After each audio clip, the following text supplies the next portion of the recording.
el nombre de la charla, como decíamos, es Modern Web Development. No esperen una charla en la que hable de frameworks y cosas de ese estilo, porque no es la idea. Bueno, hasta ahí, un poco sí, pero me quiero centrar más que nada en lo que son las novedades de la web como plataforma en sí y no tanto de frameworks y ese tipo de cosas. ¿Quiénes estuvieron hoy a la mañana, 9:30, en esta misma sala, en la charla de Jorge? Ok, bueno, no son tantos, porque van a haber algunas cosas repetidas, pero bueno, un poco con otro enfoque. Rápido sobre mí, soy Leonardo Pitelli, soy argentino, estoy viviendo en Lisboa hace 3 meses, más o menos. Trabajo en OLX, en las oficinas de Lisboa ahora, antes en las oficinas de Buenos Aires, y soy expert de web y cloud. Ese es mi handle de Twitter, si me quieren seguir, Leo Pitelli con 2T y 2L. Después voy a estar tuiteando seguramente los slides ahí, así que si quieren acceder a algún otro link, va a ser la manera. Para empezar un poco de historia de la web, esto es el primer, si no uno de los primeros navegadores de la historia. Si se fijan, no es tan distinto a lo que tenemos hoy por hoy, bueno, en realidad sí, pero la base es la misma. Arriba no se llega a ver, pero hay un título, abajo está la URL, las mismas URLs que usamos hoy. Imágenes, textos y links es la base de la web en general. Puse algunos screenshots de lo que era la web en los 90s. Esto era la web de la BBC, esto era la web de Toyota, esta era la de Rolex, bastante moderna por ser una web esta era del año 2000. Y si vemos las mismas webs al día de hoy, el contenido no cambió, de nuevo, son imágenes, links y contenido de ese estilo.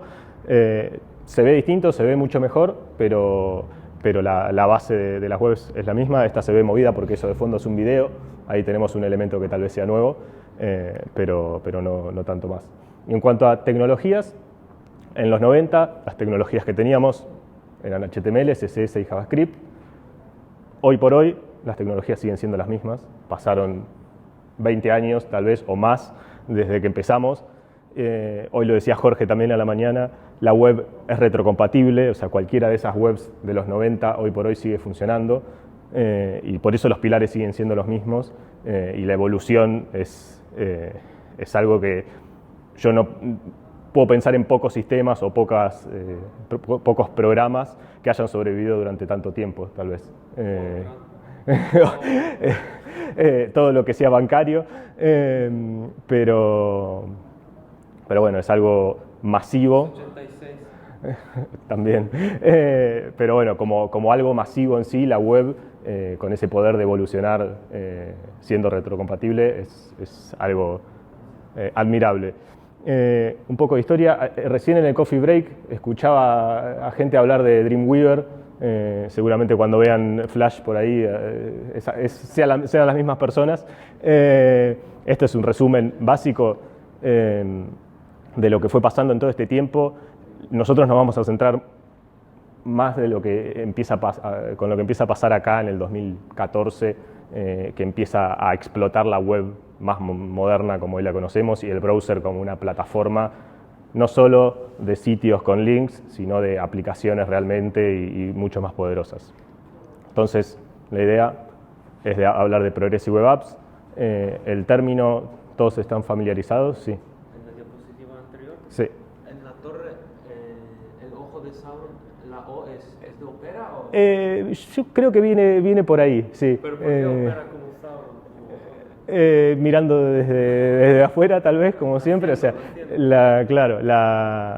esa era la lucha de navegadores original, ¿no? de Internet Explorer. Opera, ¿no? Sí. Logo de Opera. Sí, yo creo que viene por ahí el chiste.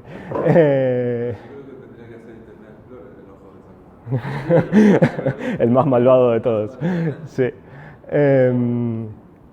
Progressive Web Apps, rápido el término, ya Jorge hablaba de esto hoy a la mañana también, son las webs que se quieren acercar cada día más a lo que nos puede dar cualquier aplicación nativa. Entonces la web empieza a ser una plataforma de desarrollo en sí misma, plataforma de aplicaciones. Tienen 3 pilares, también los nombró Jorge. tienen que ser reliable. Una de las funcionalidades de esto es cuando el usuario no tiene conexión, tiene que poder ver algo que no sea el dinosaurio de Chrome, tiene que poder seguir interactuando con nuestra web. Este screenshot tiene ya algunos años, lo tomé hace unos años, no sé si sigue ahí, espero que sí, porque me parece una funcionalidad que está muy buena. The Guardian, cuando los usuarios no tenían conexión, en ese momento les mostraba un crucigrama en Argentina, no sé cómo se llama acá, también, ok.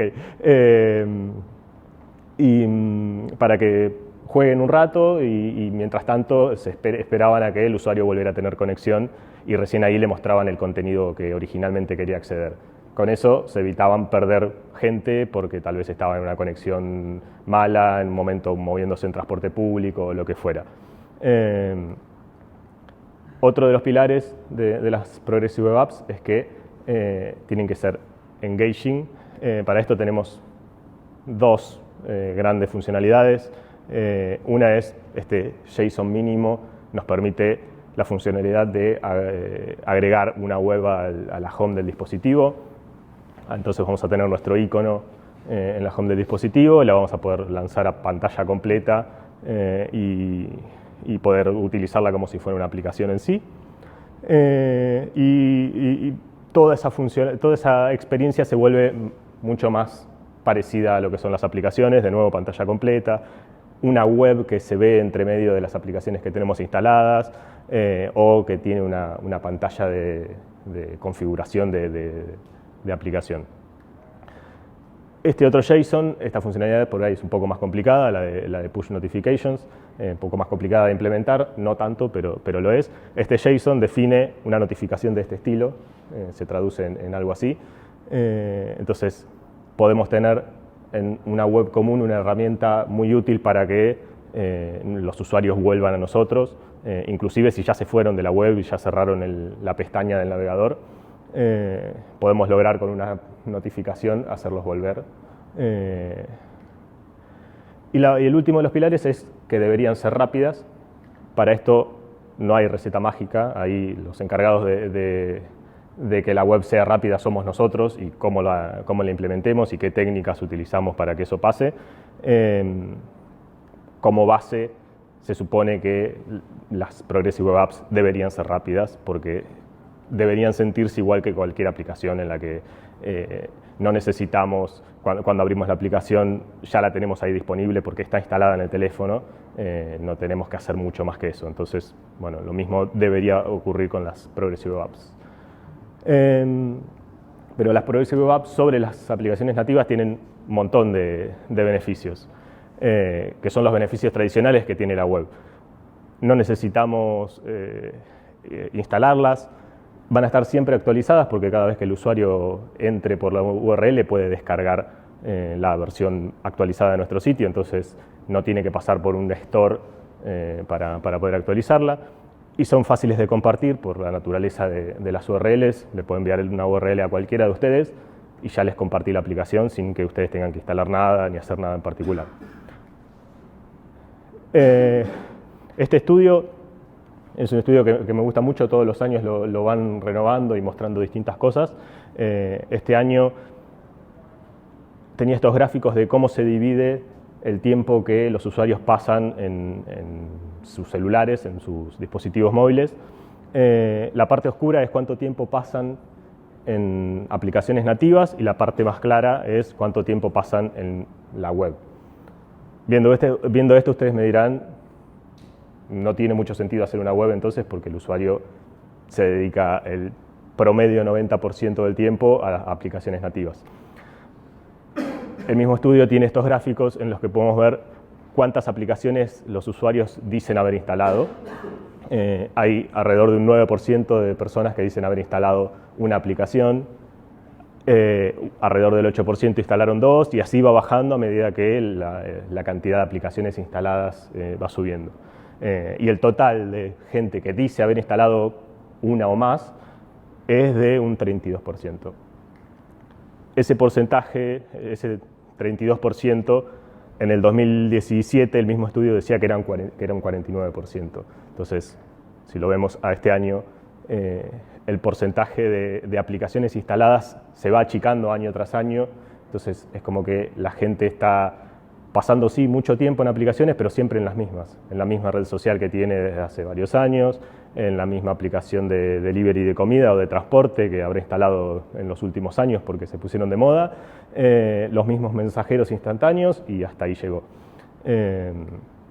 Entonces, ahora que decimos, bueno, tiene sentido hacer una web porque los usuarios siguen haciendo uso de ellas, pero tenemos mucha diferencia entre lo que una web puede hacer y lo que una aplicación nativa puede hacer. Tenemos que ver cómo cerramos ese gap, esas diferencias de posibilidades. Lo presentó Jorge hoy también, si no iba a hacer la pregunta a ver si alguien lo conocía. Project Fugu es el nombre que el equipo de Chromium le dio al proyecto con el cual quiere cerrar ese gap. Lleva ese nombre porque es un pez que cocinado correctamente es delicioso, pero si lo hacemos mal es mortal. Y este es un screenshot del issue tracker de Chromium con todos los issues que están tagueados como Project Fugu. Entonces, estos, en el momento en el que lo tomé eran 94, ahora seguramente cambió porque eso se mueve muy dinámicamente. Eran las funcionalidades claves para el equipo de Chrome y de otras empresas también que están empujando este proyecto. Eran las funcionalidades claves que la web debería tener cuanto antes para poder cerrar ese gap con las aplicaciones nativas. Los issues de este proyecto tienen un flujo más o menos de este estilo, identifican primero una necesidad, a partir de ahí empiezan a diseñar una propuesta y la van iterando y recibiendo feedback, y finalmente escriben una especificación y esa feature llega al navegador que todos nosotros usamos. Puede llegar de varias maneras, una es Origin Trial, como dice ahí. Eso lo que nos permite es, como desarrolladores, pedir acceso a ese feature antes de que esté disponible masivamente y a través de una especie de token podemos empezar a usarlo en nuestro sitio y después, con todo el feedback que el equipo de Chrome va recolectando de todos los desarrolladores que lo van usando, puede llegar a proponer algún cambio sobre la especificación que están escribiendo y demás antes de finalmente hacerlo disponible. También puede shipearse como detrás de un flag. Eso es un poco más complicado porque nuestros usuarios finales no van a activar un flag del navegador solo para usar una funcionalidad, pero puede ser muy útil también para empezar a trabajar con alguna API nueva o alguna cosa antes de que finalmente esté. Antes de pasar a cuáles son todas esas funcionalidades para cerrar ese gap, tenemos que hablar un poco de qué es lo que está detrás de muchas de esas funcionalidades. Se llaman Service Workers. Son básicamente un archivo de JavaScript más, como cualquier otro, pero que se corre en un hilo separado de la ejecución de nuestro sitio normal. Y eso lo que nos permite es recibir eventos de parte del sistema operativo o interceptar todos los requests que nuestra web hace al mundo exterior. Un request tradicional, muy simplificadamente se puede ver así: el browser necesita una imagen, un documento, un archivo, lo que sea, va a internet, lo busca y se lo devuelve al usuario. El Service Worker se ubica en el medio de eso, interceptando todos esos requests, pero dentro del dispositivo del usuario. Y aunque parezca algo muy sencillo, que simplemente una especie de proxy ahí en el medio que puede recibir y enviar cosas, es la base, por ejemplo, para poder implementar una feature de offline, como veíamos antes con el crucigrama, porque podemos decir, el usuario quiere ver una noticia de nuestro sitio, no tiene conexión a internet, ese request falla y en el momento en el que está volviendo fallado, el Service Worker puede decir, bueno, entonces en lugar de devolver el error, devuelvo la página con el crucigrama y lo hago jugar ahí hasta que la conexión vuelva. Es un poco la base. También puede recibir los eventos de push notification, por ejemplo, y por eso la web puede recibir notificaciones sin estar abiertas, porque el browser se va a encargar de avisarle a nuestro Service Worker que ese usuario recibió una notificación para que nuestro service worker le muestre al usuario eso de alguna manera. Entonces, funcionalidades, estas son algunas de las que voy a hablar hoy. Otras están en los slides, pero las omití porque son muchas. Pero hay muchas más, inclusive muchas más que no figuran en el slide. Así que hay mucho para ver. Por cada una les voy a mostrar alguna especie de caso de uso o alguna idea que se me ocurre a mí o que está explicado como la base del porqué de ese API. Y después les voy a mostrar el API que lo resuelve y hay links ahí de documentación, ejemplos o el mismo estándar si ya está definido. Algo que se ve mucho en aplicaciones nativas es el acceso a SMS del usuario para passwords de una única vez o para validar un número de teléfono en todas las aplicaciones que funcionan a base de un número de teléfono. Eso en la web era imposible hasta que ahora apareció la SMS Receiver API, que lo que nos permite justamente es eso, acceder a los SMS del usuario en el teléfono, leerlos y en base a eso tal vez extraer un password y decir este teléfono está validado, es correcto o no. Eso está como under origin trial para Chrome para Android 78. En todos voy a mostrar solo el estado de Chrome, no implica que en otros navegadores no esté. Hay muchas de estas features que están siendo empujadas también por Firefox, alguna que otra por Safari también, y algunas en Edge, o ahora desde que Edge se está moviendo a lo que es el mundo más Chromium, también lo van a poder encontrar ahí. La segunda que quiero mostrar es una API que es un poco más vieja ya, pero nos permite acceder a un dispositivo Bluetooth cualquiera. El ejemplo es un medidor de ritmo arterial, digamos. Lo que hace es se conecta al dispositivo y el dispositivo estará midiendo el ritmo de alguna persona y lo podemos mostrar en la web haciendo un gráfico de este estilo, por ejemplo. Para esto tenemos la Web Bluetooth API, es más vieja, como les decía, esta ya está habilitada por defecto en Chrome para desktop y para Android 56. Para que tengan una idea, estamos en el 79, salió la semana pasada, así que todas las que voy a mostrar más o menos andan por ahí. Una que a mí me gusta mucho, que es muy simple, un problema muy típico que en general tenemos, es compartir contenido desde nuestra web. Yo soy de los tiempos en los que había que incluir el SDK de Facebook para poner el botoncito nativo de Facebook, que era casi la única manera de compartir un link, o había que usar una API medio no documentada, medio oculta, que tenía algunos parámetros que a veces funcionaban y a veces no. Algo que se puede hacer mucho en aplicaciones nativas es compartir con cualquiera de las aplicaciones que tengo instalada en el dispositivo con ese diálogo nativo, digamos. Para eso ahora en web está la WebShare API. Es una API muy sencilla que nos permite compartir un texto, un título, un link y dejar al usuario que elija la aplicación en la que lo quiere compartir. Y entonces dejamos de poner los botones de Twitter, Facebook, Instagram y seguro nos olvidamos de la que el usuario quería usar o llenamos toda la web de botones o tenemos que implementar alguna cosa rara de UX para que no sea molesto. Esta está ya habilitada en Chrome 61.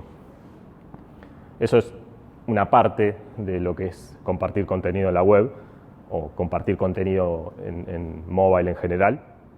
La otra parte es la inversa, es la de que nuestra aplicación sea capaz de recibir contenido que viene compartido desde otro lado, desde otra aplicación. Eso que está ahí es una Progressive Web App que está instalada en el dispositivo del usuario y que aparece dentro de las opciones como si fuera una aplicación nativa más. Para eso tenemos la WebShare Target, que es un poco más nueva, pero también ya está habilitada desde Chrome 71. pero eso también es solo una parte de lo que es el compartir, es enviar, recibir, pero hasta ahora yo no hablé de archivos. Para eso, para poder compartir archivos, tenemos la WebShare nivel 2, que está habilitada desde Chrome 75, y también el sentido inverso, ser capaces de recibir, de decir, yo sé procesar archivos de audio o archivos de video o lo que sea desde mi web, desde mi Progressive Web App. Bueno, para eso tenemos la WebShare Target nivel 2. Otra cosa que se ve mucho en aplicaciones nativas es escanear un QR, escanear un código de barras, y es algo que en web hacerlo con los sensores nativos del teléfono en general no es tan sencillo. Bueno, para eso tenemos ahora la Shape Detection API. Esta depende un poco, ya está también disponible detrás de un flag, con lo cual se puede empezar a probar un poco, pero depende un poco del sistema operativo, del dispositivo que estemos usando para que esté disponible o no, porque tiene que acceder justamente a hardware específico que a veces está, a veces no. Otras cosas que puede hacer esa API es detectar texto en imágenes o encontrar caras de personas en fotos y demás. Algo que se ve mucho también es mostrar un badge, un número de notificaciones o algo por el estilo en el icono de la aplicación o donde sea que el sistema operativo en general lo muestre. Para eso tenemos la Badging API, que también está disponible debajo de Origin Trial desde Chrome 73 para desktop. Sí. Es para mostrar notificaciones, números de notificaciones o un badge y poder informarle al usuario desde el icono de la aplicación que tiene mensajes por leer o algo por el estilo en nuestra Progressive Web App. Algo muy típico también de cualquier aplicación, invitar a tus amigos, a tus contactos a que la usen o algo por el estilo, pero las aplicaciones suelen acceder a los contactos que tenemos agendados en el teléfono. En la web eso no era posible hasta que apareció la Contacts API, que nos permite justamente eso, acceder a información de nuestros contactos. Una muy interesante a veces, me pasa cuando estoy dando presentaciones y por ahí me cuelgo respondiendo alguna pregunta o paso mucho tiempo hablando en un slide, se me puede llegar a apagar la pantalla de la computadora, tengo que ir y desbloquearla y demás, usando Google Slides desde la web. Para evitar eso, está saliendo lo que es la Wake Lock API, que le permitiría a Google Slides decir, no quiero que la pantalla entre en modo ahorro de energía, y entonces la podría mantener prendida. Lo mismo para CPU y otras cuestiones que suelen tener modos de ahorro de energía. Y la última,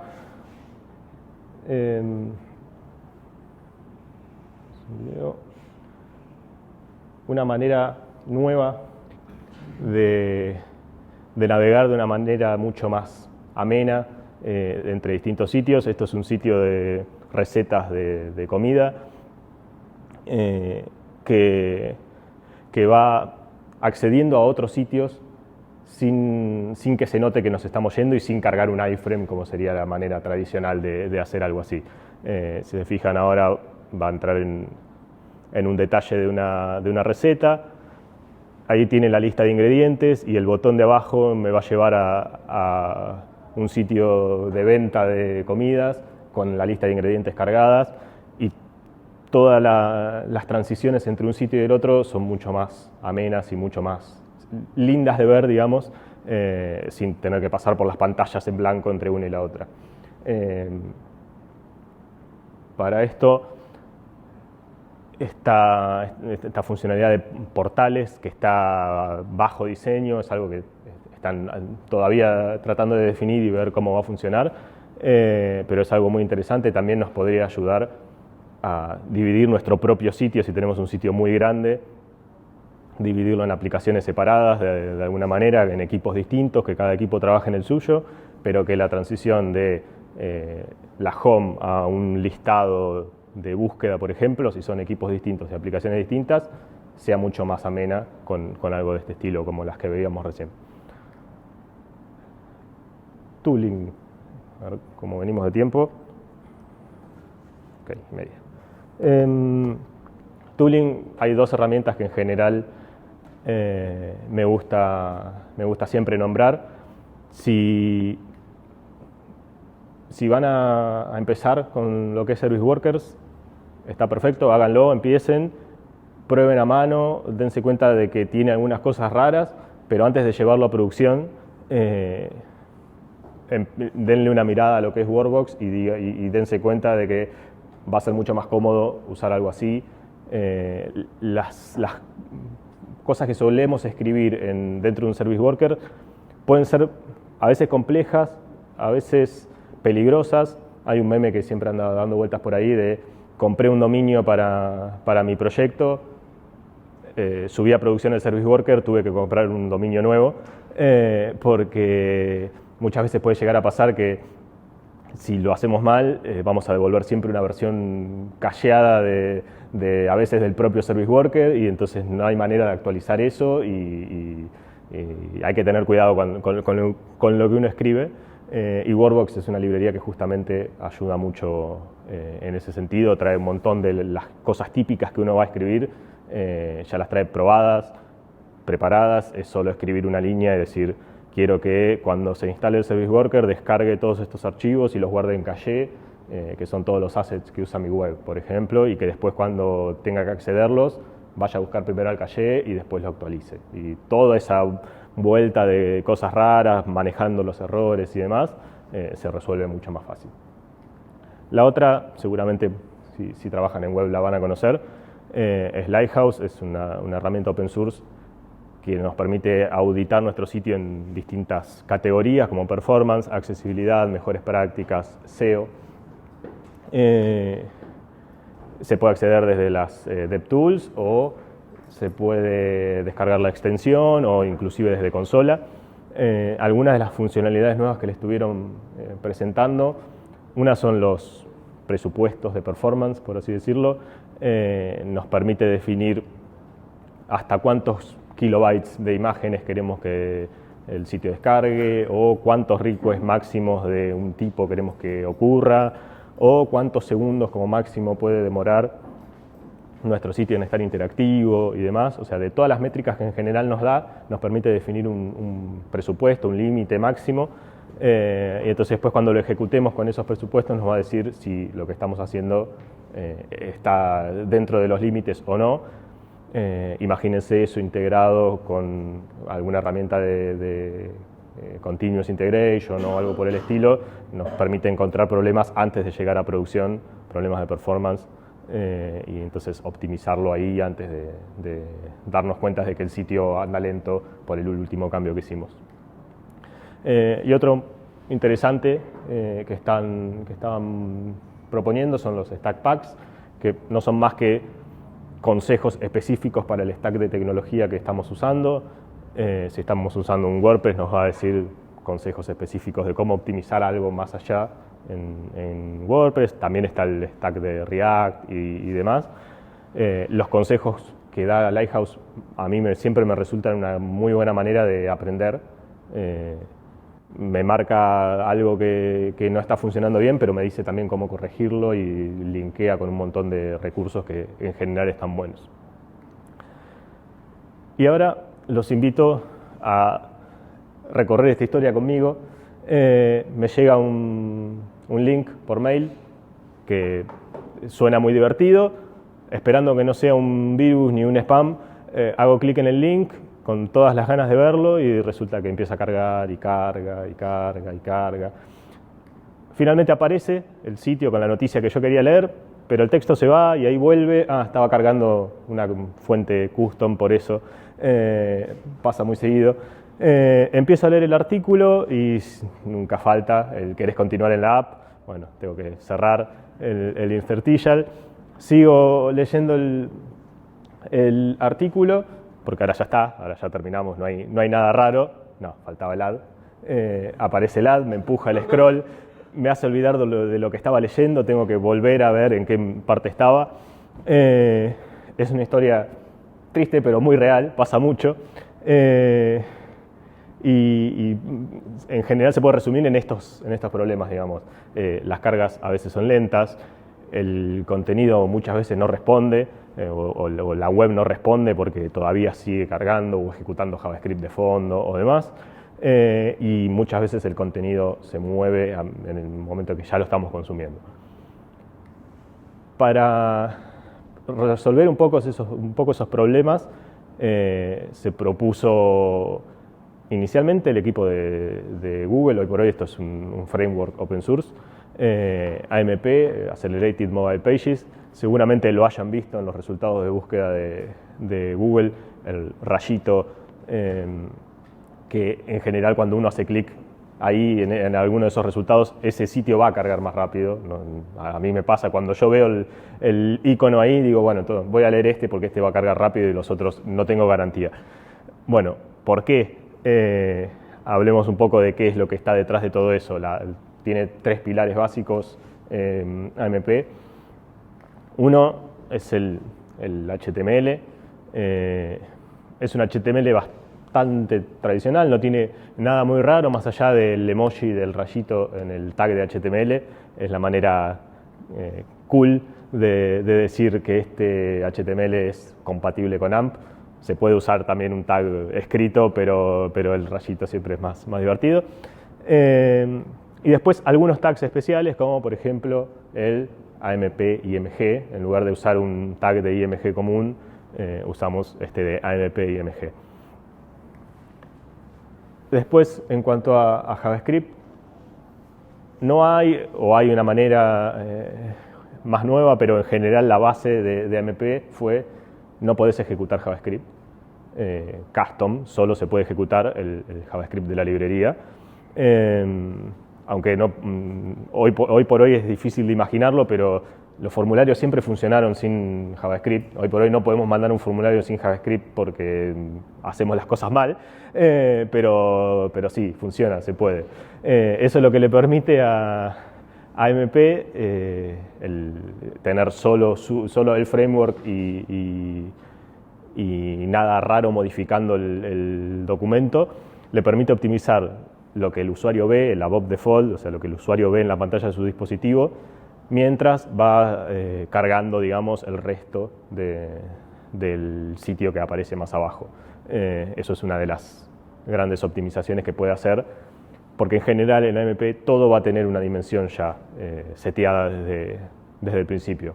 Entonces, al tener la dimensión seteada, tampoco se va a mover cuando cargue ese componente. O sea, el framework va a dejar el espacio para la imagen que va en ese lugar o lo que sea que estemos cargando ahí. Entonces, aunque no esté cargado todavía, el contenido va a estar siempre en el mismo lugar y no va a saltar como pasaba con el ad. Y el último de los componentes es el caché de AMP. No es más que un CDN global que nos permite gratis, porque no tenemos que pagar nada de esto. Nos permite estar mucho más cerca de nuestros usuarios, donde sea que nuestros usuarios estén consumiéndonos. Con eso vamos a bajar latencia y tiempos de respuesta. Y que es también ese caché es el que usa Google cuando nos muestra un resultado de búsqueda de formato AMP. Entonces, hablamos de Progressive Web Apps, pero las Progressive Web Apps tenían todavía algunos problemas, como decíamos, de esa experiencia triste pero real, que mucho depende de nosotros en general, de lo que los desarrolladores hacemos. Ahora introducimos AMP. ¿Cuál de los dos deberíamos usar? La respuesta es que podemos usar los dos combinados. Va a depender de qué sea lo que nuestro producto, nuestro servicio, lo que nosotros brindemos y cómo nos relacionemos con el usuario y la estrategia que querramos armar. ¿Eso era coincidencia, la elección de MSD? Yo la primera vez que vi ese GIF dije, no lo podía creer, pero yo creo que alguien se dio cuenta de que podía pasar esto, pero no, quiero creer que es coincidencia. ¿Sí? La base de poder combinar las dos cosas está en un único componente de AMP, que es este de Install Service Worker. Lo que hace, el nombre lo dice claro, va a instalar el Service Worker de la ruta que nosotros le digamos, inclusive si el documento se está cargando desde la calle con la URL de Google en el resultado de búsqueda. Eso nos brinda tres opciones distintas de cómo combinar uno con el otro. La primera es AMP como Progressive Web App. En este caso, el sitio de AMP es un sitio AMP, debería hacerlo, porque si ellos no predicaban con el ejemplo, estábamos complicados. Y lo que implica es que solo implementaron AMP. Entonces, cuando uno entra al sitio, desde el resultado de búsqueda, vemos que la URL es google.com/amp/ y demás, pero lo que están haciendo por detrás es instalar el Service Worker. Entonces, en el momento en el que nosotros hacemos clic en cualquiera de los links del sitio, nos vamos al detalle de uno de los componentes, por ejemplo.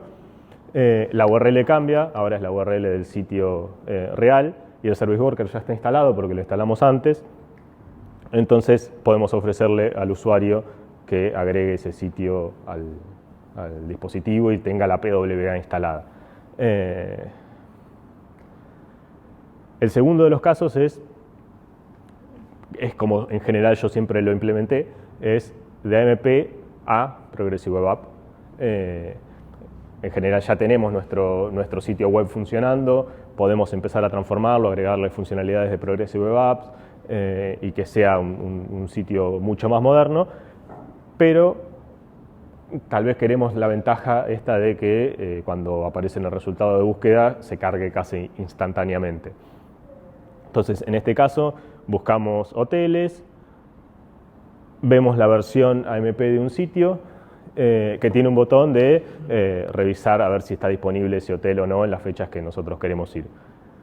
Cuando hacemos clic en ese botón, lo que estamos haciendo es irnos a la versión Progressive Web App de ese sitio y ahí podemos hacer uso de todas las funcionalidades que ya tenga implementada esa Progressive Web App. Con eso lo que ganamos es la primera entrada desde los resultados de búsqueda es instantánea.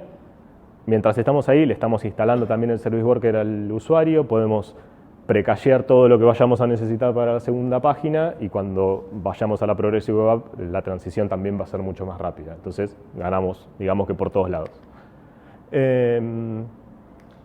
Y el tercero es AMP dentro de Progressive Web App. Esta es una combinación rara, pero se puede. Ese sitio es un sitio tradicional con links y demás, pero cada uno de esos links está implementado en AMP y lo que podemos hacer es frenar, digamos, la navegación del usuario. Cuando el usuario haga clic en uno de esos links, interceptamos el intento de navegación, descargamos el documento de AMP que corresponda a eso y lo inyectamos dentro de la Progressive Web App que ya tenemos. De nuevo, es un caso más raro, pero se puede. Pero bueno, todavía cuando nació AMP nació con un poco este objetivo de la primera carga rápida y demás, pero después lo llevaron un poco más allá. Está la opción de utilizarlo para mails. Eso lo que nos da es mails interactivos, mails dinámicos. Este es un ejemplo de un sitio de reservas. Nos manda alguna opción de lo que seguramente estuvimos navegando y buscando, una especie de remarketing, así de retargeting, de tal vez te puedan interesar estos hoteles y podemos chequear si está disponible mismo desde el email sin tener que ir al sitio que nos está contactando, digamos. Otra opción es usarlo para ads. Esa es una comparación del mismo ad en el mismo sitio, cargándose la versión AMP a la izquierda y la versión tradicional a la derecha, como ven, uno carga mucho más rápido que el otro. Si el ad carga más rápido, más gente lo va a ver. Si más gente lo ve, más plata vamos a ganar nosotros. Básicamente la ecuación siempre es esa. Así que tiene sentido usarlo para este tipo de cosas. Y el último, porque las stories están en todos lados y toda aplicación tiene que tener stories, hay algunos componentes de AMP que nos permiten implementar este tipo de experiencias digitales bastante fácil y que a la vez sean performantes, ¿no? Con video, con texto, imágenes y demás. Por último, relacionado a AMP, les mostraba antes las URLs de Google, google.com/AMP. Esa es una de las mayores críticas que tiene desde los comienzos, digamos, que todo resultado de búsqueda se ve con la URL de Google. Para mitigar eso, tenemos este estándar de web que nada tiene que ver con AMP, que es un estándar que nos permite enviar nuestra web empaquetada a cualquier otra persona, firmarla de una manera especial y que esa persona se asegure de que el contenido de ese paquete es válido y es el que nosotros en realidad queremos. Eso es lo que están empezando a usar para que las URLs desde Google puedan ser las URLs correctas, digamos, las finales de nuestro sitio y no tengamos más ese paso intermedio con URLs no tan amigables. Les dejo algunos links de contenidos, de lugares donde fui sacando un poco de inspiración. Los pueden chequear después. Y hasta acá fue todo. No sé si hay alguna pregunta, alguna duda. Sí. Estaba intentando acceder al lector de huellas dactilares del Sí. móvil. He visto que PayPal tiene una implementación web Sí. del lector. ¿Sabrías algo de eso? Está la Web Authentication, una cosa así. Sí, no chequeé en qué estado está, pero sí, sé que existe y es una de Payments, Web Authentication, son algunos de los grandes temas que también están atacando, que estaban en ese slide con todos los nombres, pero que no los investigué en detalle, digamos, no los chequeé en cuál es el último estado, digamos, porque cambia mucho. Pero sí, o sea, si está, lo bueno de todo esto es que si uno lo ve implementado en cualquiera sea de los sitios, lo deberíamos poder usar porque es la web y a lo sumo puede llegar a estar bajo Origin Trial o alguna de esas modalidades, pero es cuestión de completar el formulario para tener acceso a esa API también y poder usarlo. Claro, sí, pero seguramente es la de Web Authentication, sí.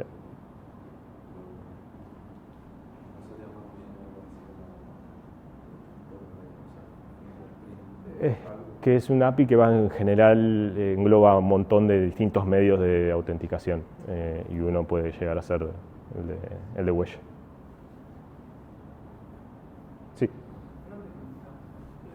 Para los principiantes que estamos por empezar en el mundo, bueno, empezando ya a empezar a nuestro mundo profesional, ¿nos recomiendan empezar directamente utilizándolas o...? Las Progressive Web Apps no son nada distinto a cualquier otro sitio web. Los componentes son los mismos que estaban al principio, HTML, CSS y JavaScript. Así que sí, no veo ningún impedimento, digamos, por el cual no puedas usarla. En general es leer la documentación de la API y no va a ser...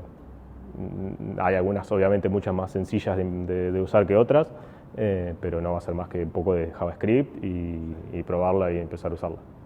Después hay algunos Code Labs, creo que están acá.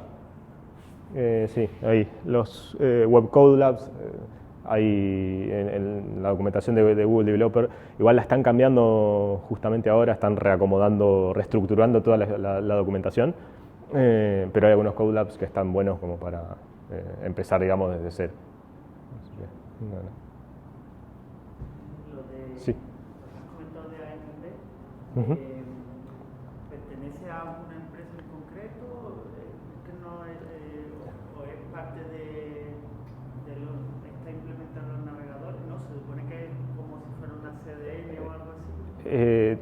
Tiene varios componentes, sí. La parte del medio, la de JavaScript que les mostraba, ese es el framework en sí mismo, es un framework open source que vino empujado por Google mucho al principio, de hecho todavía supongo que son los mayores empujadores, pero es open source, o sea, cualquiera puede contribuir ahí. Y de hecho esto está integrado en algunos otros sitios, el uso de la CDN y demás. Si no me equivoco, creo que en LinkedIn estaban consumiendo artículos en AMP, o mismo Twitter creo que también. O sea, está ahí, cualquiera lo puede utilizar. Obviamente uno de los mayores interesados es Google, pero es open source y cualquiera lo debería poder usar.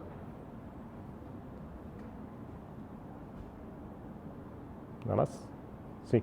¿Hay algunas consideraciones en común entre PWA y Web Components, por ejemplo? Yo lo veo más relacionado tal vez AMP con Web Components, porque AMP lo que te da justamente es eso, muchos componentes para utilizar.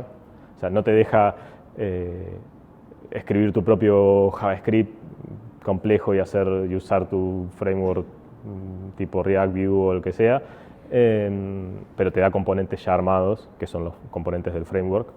Entonces veo tal vez mucho la relación ahí. Después las Progressive Web Apps pueden usar cualquier framework, ningún framework, pueden estar escritas con Web Components, o sea, el concepto es como que va más allá de cómo sea que lo implementes. En el fondo no deja de ser una web con acceso a funcionalidades propias del device. Si las accedes desde un Web Component o desde JavaScript Vanilla, es indiferente, digamos. Entonces, ¿puedes decir que es algo ortogonal, que no solapa uno con otro? No, sí, o sea, es un concepto general y una manera de implementación, por así decirlo. Yo tengo una duda porque hace unos meses salió la noticia de que ya podías distribuir algunas Progressive Web Apps a través de tiendas, por ejemplo. O sea, sí. en Google Play podías distribuir una Progressive Web App Sí. para Android.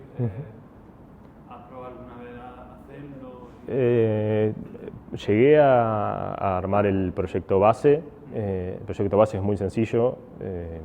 El nombre que le dieron es TWA, de Trust Web Applications o Activities, porque es en el fondo sobre lo que están basados.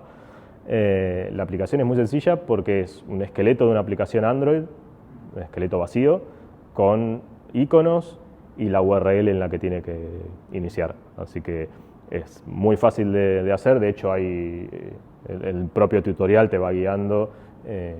Hay que hacer disponibles en el dominio, dejar disponibles algunos archivos para que después se pueda validar que esa aplicación es realmente de ese dominio. Pero no es nada muy complejo, y después no la llegué a subir al store, pero sí, es posible. No sé qué tan bien funcionan, pero sí, es como que con eso trataron de cerrar. Es medio raro porque uno diría, estamos diciendo que la web se tiene que terminar de cumplir o de cerrar ese gap con Project Foo o como sea, con las aplicaciones nativas, y ahí ya está, no necesitamos nada más porque entramos desde un link, la instalamos, la tenemos disponible siempre y suficiente. ¿Para qué querría una aplicación que solo me está enmascarando, digamos, un browser? Pero bueno, yo creo que dejaron la opción ahí como para que exista. Marketing, ¿no? O sea, tener una aplicación en la Sí, tienda hace que pueda promocionarla, ¿no? Al final poner Sí. dinero en la plataforma, en este caso de Sí. Google, para que aparezca a lo mejor. Sí, yo creo que quisieron cerrar el circuito completo y decir, se puede, es fácil de hacer, pero sí, no lo vi tampoco implementado en muchos lugares. en general porque los que más suelen empujar este tipo de cosas ya tienen sus aplicaciones nativas, pero para algunos casos puede llegar a ser muy útil decir, tengo presencia en la tienda, tengo una aplicación ahí que es la misma que la web, pero bueno, no, en realidad no cuesta nada empaquetar eso, subirlo ahí, y si el día de mañana decimos, no, bueno, queremos algo totalmente distinto en la tienda, implementaremos una aplicación nativa y la subiremos. Sí. Volviendo a algo que dijo Jorge esta mañana, ¿verías a Apple haciendo lo mismo, permitiendo que tú empaquetes la progresiva? Eso la veo más complicado, sí, porque Yo creo que también era posible. es posible subirlo. De hecho, Windows ni siquiera tenías que subir nada en particular. Me parece que solo definiendo que se podía, a través ellos leyendo el manifest, ya podían crear el listado, digamos, en la tienda por vos. Apple siempre es más celoso con ese tipo de cosas. Cuida mucho las aplicaciones que se publican y demás, pasan por una revisión un poco más exhaustiva que las de Play. Entonces veo más complicado que vayan por un camino así. Pero en Android sí es totalmente posible.